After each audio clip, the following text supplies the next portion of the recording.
বাংলাদেশের রাজনৈতিক ও ধর্মীয় ইতিহাসের এক চরম ক্রান্তিলগ্নে আল্লামা আহমদ শফী, জুনায়েদ বাবুনগরী এবং নূর হোসাইন কাসেমী রহমতুল্লাহি আলাইহিম এই ত্রয়ীর ভূমিকা কোনো সাধারণ নেতৃত্বের বিষয় ছিল না। এটি ছিল বাতিলের রক্তচক্ষুর সামনে এক আকাশচুম্বী ঈমানী সাহসের বহিঃপ্রকাশ।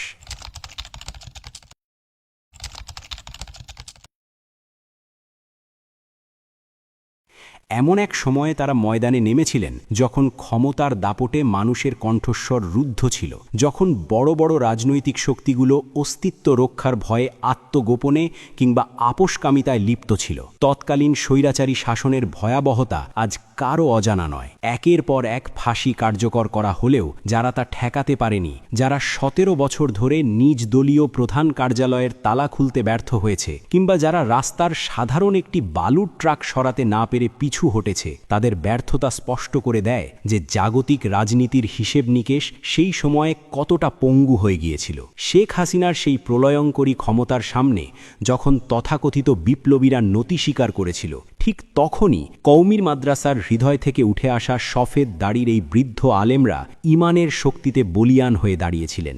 তাদের হাতে কোনো অত্যাধুনিক অস্ত্র ছিল না, ছিল না কোনো রাষ্ট্রীয় ক্ষমতা, ছিল কেবল আল্লাহর ওপর অগাধ ভরসা এবং দ্বীন হেফাজতের অদম্য বাসনা। আন্দোলনের সিপাহসালার, হেফাজতে ইসলামের আমির হিসেবে আল্লামা আহমদ শফী রহমতুল্লাহি আলাইহিম যখন শাপলা চত্বরের ডাক দিলেন, তখন তা কেবল একটি জমায়েত ছিল না, বরং তা ছিল দেশের তৌহিদি জনতার ঈমানী বিস্ফোরণ। ১০০ বছর বয়সের কাছাকাছি এসেও তার সেই বজ্রকণ্ঠ হাসিনা সরকারের ভিত নাড়িয়ে দিয়েছিল। তিনি দেখিয়েছিলেন যে যখন ঈমানী চেতনার প্রশ্ন আসে, তখন আপোষ করার কোনো জায়গা থাকে না। সরকারের প্রলোভন কিংবা ভয়ভীতি তাকে তার লক্ষ্য থেকে বিচ্যুত করতে পারেনি। তার ডাকে লাখ লাখ মানুষ রাজপথে নেমে এসেছিল কোনো পদ পদবীর লোভে নয়, বরং ইসলামের অবমাননা রুখতে।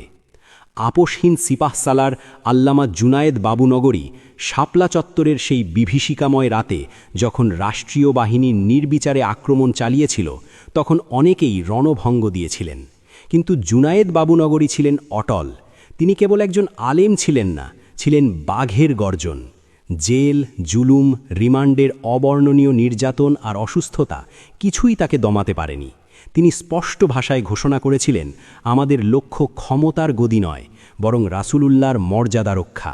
তার এই আপোষহীন অবস্থান সাধারণ মানুষের মনে এই বিশ্বাস তৈরি করেছিল যে দুনিয়াবি কোনো শক্তি সত্যের কণ্ঠ রোধ করতে পারে না। তিনি রাজনৈতিক নেতাদের মতো সুবিধাবাদী ছিলেন না বলেই জনগণের আস্থার শেষ আশ্রয়স্থলে পরিণত হয়েছিলেন। রাজপথের কাণ্ডারি মাওলানা নূর হোসাইন কাসেমী ছিলেন রাজপথের নীরব অথচ শক্তিশালী এক শক্তি। তার বাগ্মিতা এবং সুশৃঙ্খল নেতৃত্ব রাজপথের আন্দোলনের নতুন মাত্রা যোগ করেছিল। যখন বড় বড় রাজনৈতিক দলগুলো জনসভা করতে ভয় পেত, তখন কাসেমীর এক ডাকে জাতীয় ঈদগাহ কিংবা শাপলা চত্বর লোকারণ্য হয়ে যেত। তিনি ক্ষমতার দাপটকে তুচ্ছ জ্ঞান করতেন। তার ঈমানী সাহস ছিল এতটাই প্রখর যে বন্দুকের নলের সামনে দাঁড়িয়েও তিনি হকের কথা বলতে দ্বিধা করেননি। যখন মাঠ পর্যায়ের রাজনৈতিক শক্তিগুলো বালুর ট্রাক সরানো আর ৭১-এর অপরাধে ফাঁসি কাষ্ঠে ঝুলার ভয়ে ঘরে বসেছিল, তখন এই ৩ মনীষীর নেতৃত্বে আলেম ও তৌহিদি জনতা খালি হাতে হাসিনার আয়নাঘর ও গুম খুনের শাসনের বিরুদ্ধে চ্যালেঞ্জ ছুড়ে দিয়েছিল। একে যদি গায়েবী শক্তি বলা না হয়, তবে আর কি বলা হবে? যেখানে বড় বড় কৌশলবিদেরা ব্যর্থ হয়েছে, সেখানে এই দাড়ি টুপিওয়ালা মানুষের সাহসী ছিল জনগণের একমাত্র ভরসা। হাসিনা সরকারের সেই ভয়ঙ্কর ক্ষমতার সামনে যেখানে তথাকথিত প্রগতিশীলরা মাথা নত করেছিল, সেখানে এই ৩ ব্যক্তিত্ব প্রমাণ করেছিলেন যে শক্তি অস্ত্রের নয়, বরং ঈমানের। তাদের মৃত্যু হলেও তারা যে আদর্শ এবং সাহসের বীজ বপন করে গেছেন, তা বাংলাদেশের ইতিহাসে চিরকাল এক অপরাজেয় ঈমানী স্তম্ভ হিসেবে টিকে থাকবে। যারা আজ ক্ষমতার মোহে অন্ধ হয়ে ইসলামের অবমাননা করতে চায়, তাদের জন্য আল্লামা শফী, বাবুনগরী ও কাসেমীদের জীবন এক চূড়ান্ত সতর্কবার্তা। দাপট ক্ষণস্থায়ী, কিন্তু হকের লড়াই চিরন্তন।